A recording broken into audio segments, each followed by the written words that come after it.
I'm reading Peanuts and I see this Charlie Brown strip where he's losing his 900th baseball game. And so I said, why don't we, I think I'll call him. It turns out he was in the phone book because let's do a documentary on him and on Charlie Brown. So I called him and he had seen the Willie Mays show. He's a baseball fan and we went up and met and it was a great meeting and he said, okay, let's do it.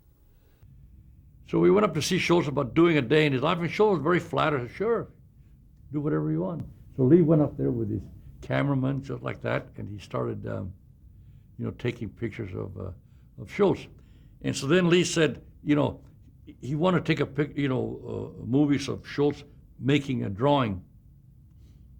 So Lee said, "What? Yeah, hey, that's great. Now I'll move on that drawing, and at a certain time."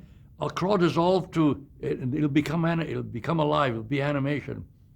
And so Schultz then told him, he said, okay. He said, but you can only use one person to animate it.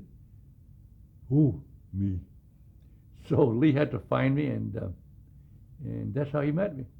And then in 1965, in April, Time Magazine ran a cover story with the Peanuts characters. And a few weeks after that, Coca-Cola called through their agency, McCann Erickson, and they said, and I thought they were calling to buy the documentary.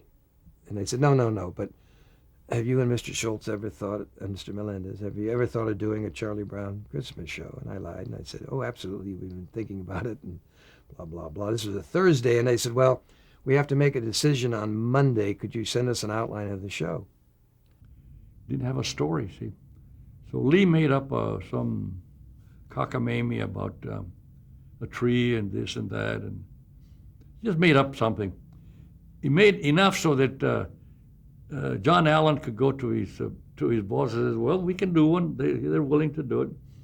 So I called Mr. Schultz and I called Mr. Melendez and I said, I think I have good news and bad news. The good news is I think I just sold a Charlie Brown Christmas. The bad news is we have to write it tomorrow. So we all got together up in Santa Rosa and came up with an outline for the show. And so we sat down the way we did for the commercials, talked about it, and I made sketches and I took notes. And then I went back to my studio and I drew the storyboard as fast as I could. So in less than a month, we had a storyboard, in about 3 weeks. And they bought it. And that's how that whole thing began. So it went from the world's greatest player, Willie Mays, to the world's worst player, Charlie Brown. And they've always been connected. For instance, Willie Mays has been in the comic strip, was more than any other live person. I think he was in like 7 times in the Charlie Brown comic strip. So, because Linus, when he wanted to be a doctor, I remember he said he wanted to be the Willie Mays of medicine. So we've had this serendipity connection all these years between Willie and Sparky Schultz and Charlie Brown.